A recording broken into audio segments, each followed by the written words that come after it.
सैया परदेस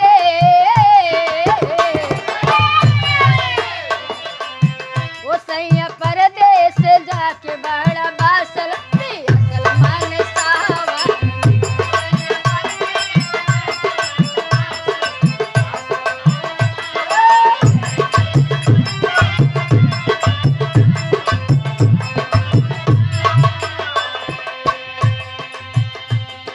और सुनावे के हमें जवाब चाहिए।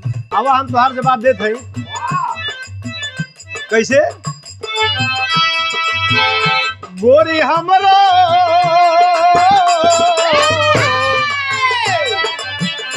गोरी हमरो बीतेला रात जागल गोरी हमरो बीतेला रात जागल पियासल मन सावन में।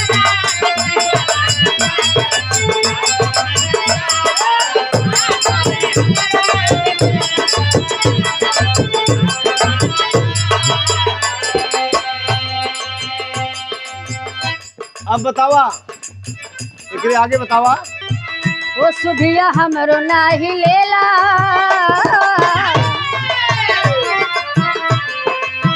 ओ सुधिया हमरो नाही लेला याद आवे दुख देला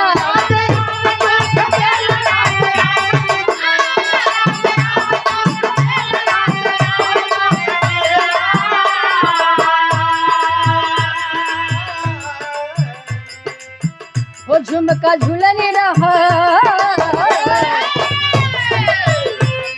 वो झुमका झुलनी रहेला उदासल असल मन सावन।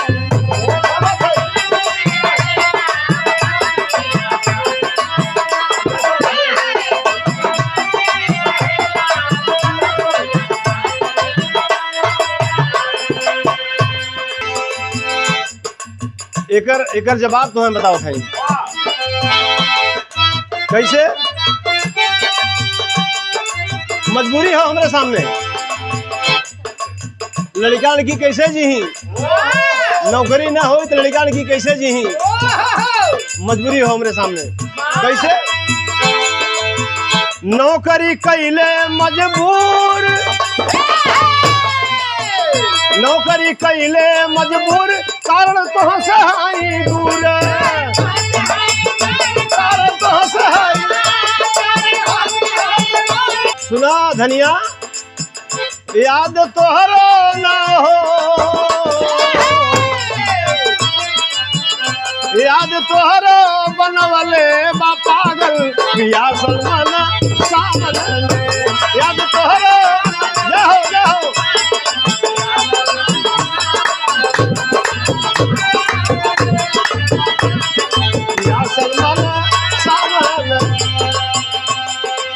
हाँ तो बतावत है कौन मजबूरी बा खाली बहाना करत हुआ हम जानत है। हाँ तो हमार बात सुनी पहले। ओ रिमझिम होला बरसात ओ रिमझिम होला बरसात कातिल लागे लाई रात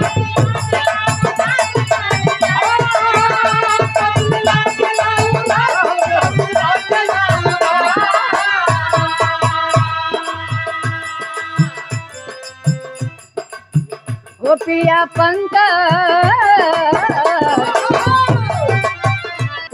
पंकज रूठी जाला छागल पियासल मन सावन।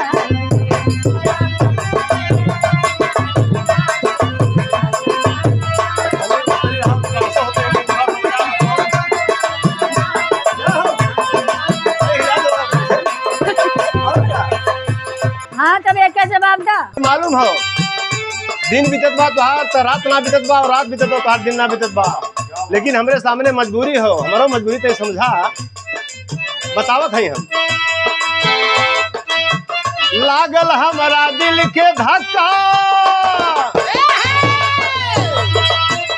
लागल हमारा दिल के धक्का आइब जल्दी माना पक्का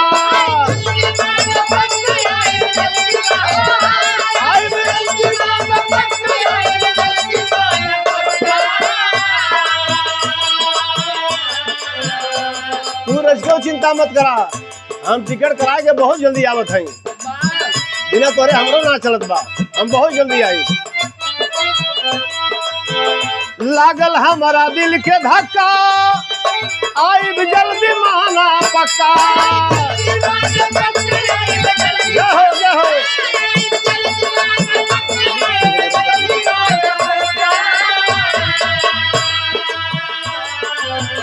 राजकुमार छोड़े आओ,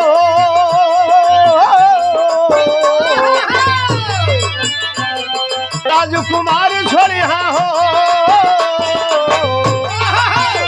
राजकुमार छोड़े नरेंद्र अनुरागल पियासल मनो सावन में।